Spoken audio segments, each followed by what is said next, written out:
अंमली पदार्थांच्या संदर्भात जवळपास आपण मोठ्या मोहीम या ठिकाणी राबवल्या आणि त्या माध्यमातून खूप मोठ्या प्रमाणात आपण अंमली पदार्थांच्या संदर्भात कारवाई केली आहे। जवळपास सन 2024 मध्ये 44,000 किलोची जप्ती आहे। 2025 मध्ये या ठिकाणी 56,000 किलोची जप्ती आहे आणि जवळपास 24 मध्ये 14,230 आरोपी आणि 25 मध्ये 15,933 आरोपी हे आपण या ठिकाणी अटक केलेले आहेत आणि जवळपास 5,500 कोटी रुपयाचा मुद्देमाल हा या ठिकाणी हस्तगत करून तो नष्ट करण्याचं काम केलेलं आहे। आणि विशेषतः मला हे सांगितलं पाहिजे की साधारणपणे मी सातत्याने जे सांगतो की नुसतं जो डील करतोय त्याला पकडण्याच्या ऐवजी आता आपण बॅकवर्ड आणि फॉरवर्ड लिंकेज हे शोधून काढतो।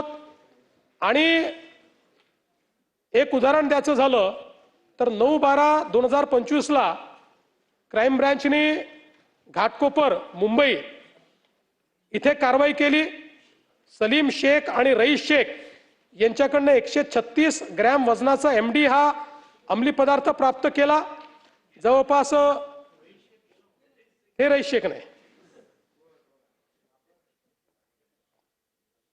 आणि या गुन्ह्याच्या तपासामध्ये माहिती काढून त्याचं फॉरवर्ड लिंकेज बॅकवर्ड लिंकेजची माहिती काढल्यानंतर याच केसमधनं मुंबई पोलिसांनी साताऱ्यामध्ये कारवाई केली आणि त्या ठिकाणी जवळपास 7 किलो 518 ग्रॅम MD आणि 38 किलो 820 ग्रॅम ओलसर MD जवळपास 7 ते 10 कोटी रुपयाचा माल हा त्या ठिकाणी शोधून काढला।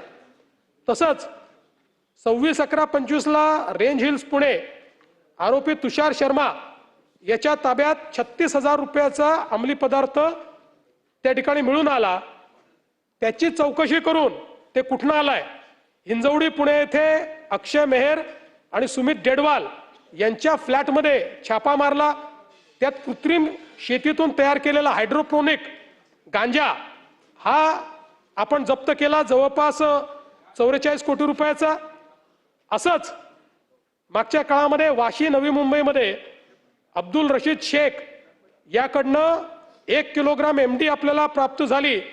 त्याचं फॉरवर्ड लिंकेज आपण शोधून काढला, बॅकवर्ड लिंकेज शोधून काढला आणि त्यातनं आपल्या कृती दलाने बंगलोरमध्ये जाऊन कारवाई केली आणि त्यातनं 23 किलो 713 ग्रॅम MD 5,39,00,000 रुपयाचा मुद्देमाल जप्त केला।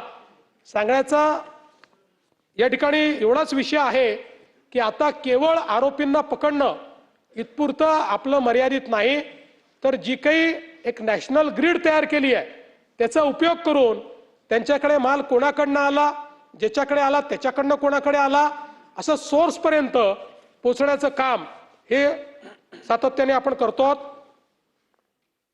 यासोबत जे पोलीस याच्यामध्ये दोषी आहेत आपण त्यांना बडतर्फ करण्याचा निर्णय घेतला। आतापर्यंत अशा केसेसमध्ये 17 पोलिसांना बडतर्फ करण्याचं काम केलेलं आहे। कारण ड्रग्सच्या केसेसमध्ये आपला निर्णय आहे की जे पोलीस इन्व्हॉल्ड असतील त्यांना सस्पेंड नाही त्यांना थेट बडतर्फ करायचं आहे।